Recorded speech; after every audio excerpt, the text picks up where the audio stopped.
ನಮಸ್ಕಾರ ಪ್ರಿಯ ವೀಕ್ಷಕರೇ.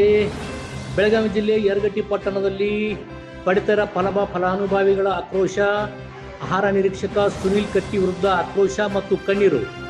ಎಸ್ ವೀಕ್ಷಕರೇ, ಇವತ್ತು DSS ಮುಖಂಡರು ಮತ್ತು ಕರವೇ ಸಂಘಟನೆಗಳಿಂದ ಯರಗಟ್ಟಿ ಪ್ರಾಥಮಿಕ ಕೃಷಿ ಪತ್ತಿನ ಸಹಕಾರಿ ಸಂಘ ನಿಯಮಿತ ಕಚೇರಿಗೆ ಮುತ್ತಿಗೆ.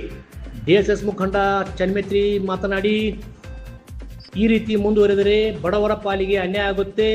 ಸಂಬಂಧಪಟ್ಟ ಅಧಿಕಾರಿಗಳು ಆದಷ್ಟು ಬೇಗನೆ ಈ ಸಮಸ್ಯೆ ಪರಿಹಾರ ಮಾಡಬೇಕು, ಇಲ್ಲ ಅಂದರೆ ಹೋರಾಟ ಅನಿವಾರ್ಯ ಎಂದು ತಿಳಿಸಿದರು.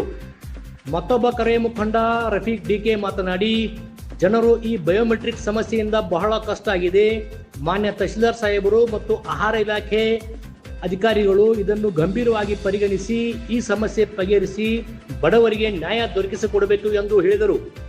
ಈ ಸಮಸ್ಯೆಗೆ ದೂರವಾಣಿ ಮೂಲಕ ಮಾನ್ಯ ದಂಡಾಧಿಕಾರಿಗಳಾದ ME ಗುಂಡಪ್ಪಗಳವರು ಮಾತನಾಡಿ, ಇನ್ನೊಬ್ಬ ಬಯೋಮೆಟ್ರಿಕ್ ಸಿಬ್ಬಂದಿಯನ್ನು ನೇಮಿಸಿ ಎಲ್ಲ ರೇಷನ್ ಕಾರ್ಡ್ಗಳನ್ನು ತ್ವರಿತವಾಗಿ ಕೆಲಸ ಮಾಡಲಿಕ್ಕೆ ಹೇಳಿದ್ದೇನೆ ಎಂದು ನಮ್ಮ ವಾಹಿನಿಗೆ ತಿಳಿಸಿದರು.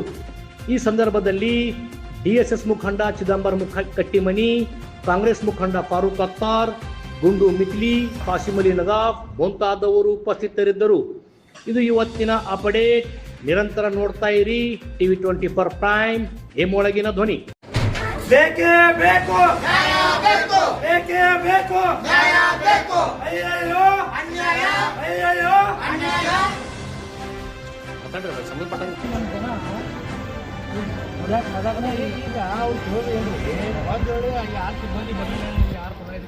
ಈಗ ಇನ್ನೊಬ್ಬರು ಬೇರೆ ಮಾಹಿತಿ ಮಾಡ್ಬೋದಿತ್ತಲ್ಲ, ನೀವು ಯಾಕೆ ಮಾಡಲಿಲ್ಲ?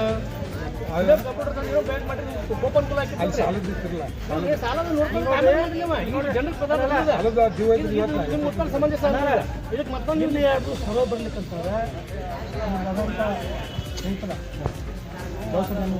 ಏನು ಮಾಡ್ತೀವಿ,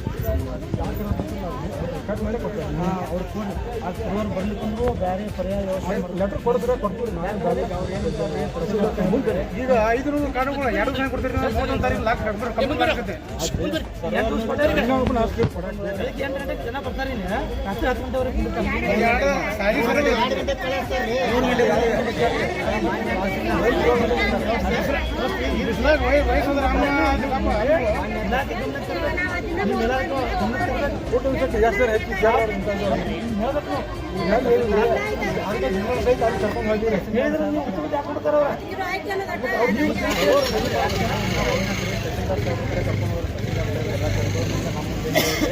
ಬೆಳಿಗ್ಗೆ 6 ಗಂಟೆ ಎಲ್ಲ ಕಡೆ ಇಶ್ಯೂ ಆಗೈತಿ. ಬೆಳಿಗ್ಗೆ 6 ರಿಂದ 10 ಗಂಟೆ ಎಲ್ಲ ಪ್ರಕಾರ ಚಾಲೂ ಮಾಡಿವ್ರಿ. ಸಾಯಂಕಾಲವರೆಗೆ ಅದಲ್ಲದ 8 ದಿವಸ ಆಗಿದೆ.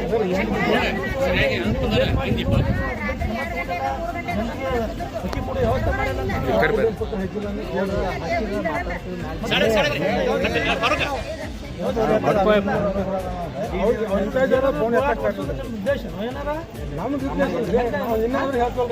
ಸರ್ವರ್ ಕೊಡ್ರಿ. ಇನ್ನ 2 ದಿವಸ ಅದಕ್ಕಾಗಿ 2 ಸಲ ತಹಸೀಲ್ದಾರ್